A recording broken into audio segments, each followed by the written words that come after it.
So I'd like to welcome you to my channel, Gazpacho 40,000. I'm Gazpacho Soup, and I thought I'd tell you a little bit about me and what to expect from the channel in the future. So start with me. Why am I called Gazpacho Soup, and why is this channel called Gazpacho 40,000? So Gazpacho Soup is a reference to Red Dwarf, the sort of comedy show from a while ago. Gazpacho Soup was the last words of the character Rimmer before he got killed with loads of radiation from improperly securing a drive plate. Gazpacho soup is a sort of tomato-based soup that's cold, and it's really similar to the drink Bloody Mary, which is my favourite, and Bloody Marys are great.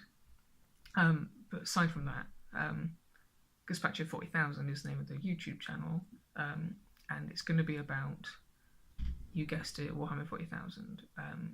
Not just Warhammer 40,000, sometimes I'm going to talk about, it's basically things that interest me. So there are some games that interest me quite a bit that aren't produced by Games Workshop. I'm going to talk a little bit about them, and maybe sort of film or just things I find interesting, really. So a little bit about me and why listen to what I've got to say. So I started collecting Warhammer, and I use the word collecting rather than playing. I don't really play much. I started collecting Warhammer in about 1999, 1998, that sort of time. It was 3rd edition. There was the big box of Dark Eldar and Black Templars, and that's when I fell in love with Warhammer 40,000 as a sort of a universe kind of thing. My friend got me involved with it. He had some Space Marines and we shared them half and half. I had some Space Marine Scouts and he had some Space Marines and maybe an attack bike or something, and I think we played on somebody's bedroom floor. And yeah, that's sort of what got me hooked. I haven't looked back ever since, and yeah, I really, really like Warhammer 40,000.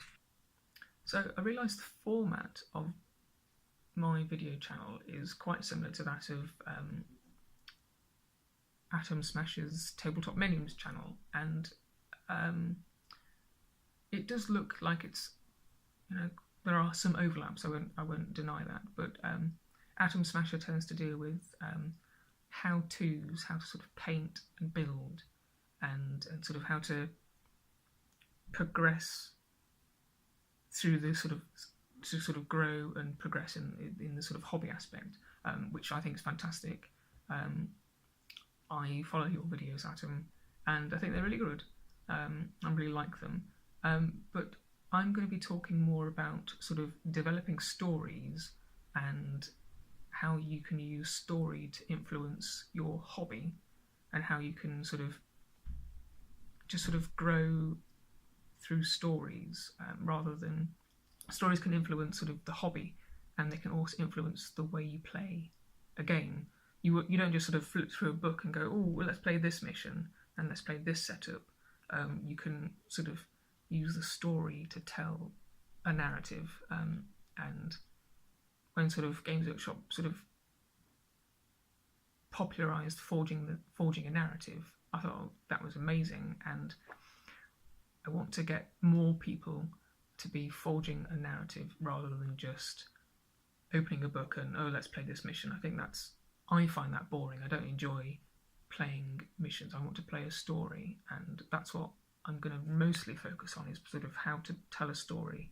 And I'm going to use different case studies of, I'm going to present how I have built a story over time, and sort of examples, and I want to feature different stories from maybe different people,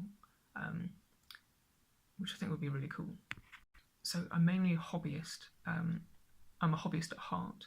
I have under my wing, I've finished a few armies, and when I use the word army, I don't mean 1,500 points on a table and it's sort of that's it, or maybe 2,000 and you can substitute 500 points out, or that sort of thing. I build a sort of all-encompassing, as if my guys are the only guys who exist. I'm building a large orc sort of warband, and there's going to be medics and sort of mech boys and mad docs and all of this, so that they can. It's sort of like as if I own the whole warband. Same with my Space Marine chapter. I'm going to make I'm going to make most of the guys, not whole. I'm not making 1,000 Space Marines, but I want the guys the miniatures that I put on the table to have more of them, and there's a whole sort of cohesive group. At the moment, I've got Cadians, Catachans, Cadian sort of guardsmen who aren't Cadians anymore. They're sort of chaos guys. I've got my own Space Marine chapter, a Black Legion warband. I've got Tau in a box that are mostly built but not painted. I've got Dark Eldar, Drukhari that are sort of, some of them are built, none of them are painted. I've got Tyranids. I've got lots and lots of plastic that needs to be built, and I'm sort of gradually working my way through.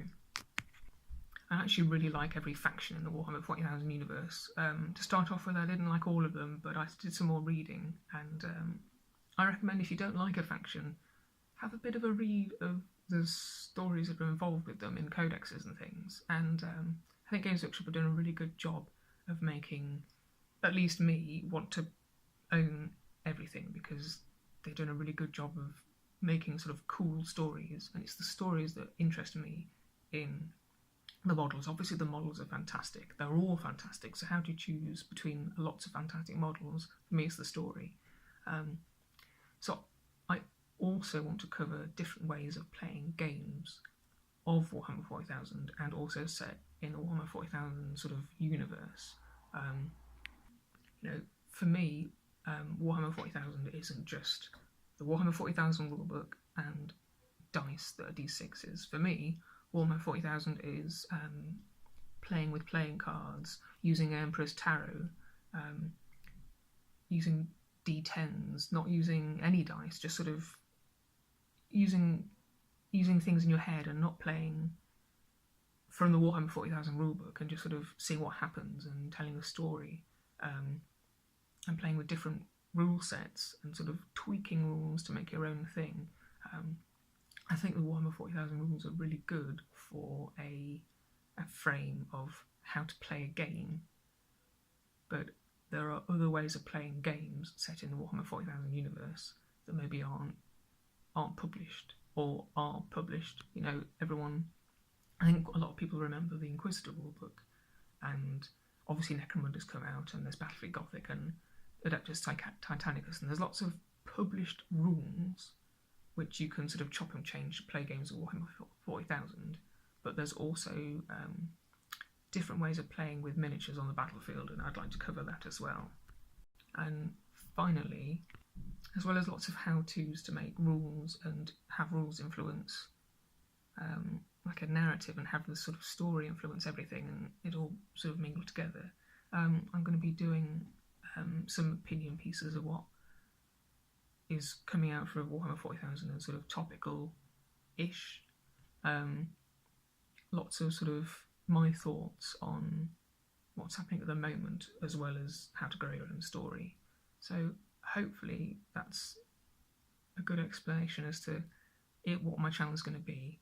I'm going to try and keep videos short. This is quite a long video, but most of my videos are going to be fairly short and hopefully to the point and not rambling, so that for me, I want to watch short videos on YouTube so that I can just bang a load out before I go to sleep, rather than watching a half an hour one. Short videos, to the point, storytelling, hobbying, and using a narrative and a story that you've created, especially with your person you're playing with, to influence a campaign or the mission that you're going to play, rather than just looking in a book and saying, let's play this mission in this setup. Lots of sort of unique ideas and things like that. So thanks for tuning in to Gazpacho 40,000. I hope you like what you see, and subscribe and comment below if you want to. No one's going to force you to, but yeah, I'm going to carry on making videos about the story of Warhammer 40,000.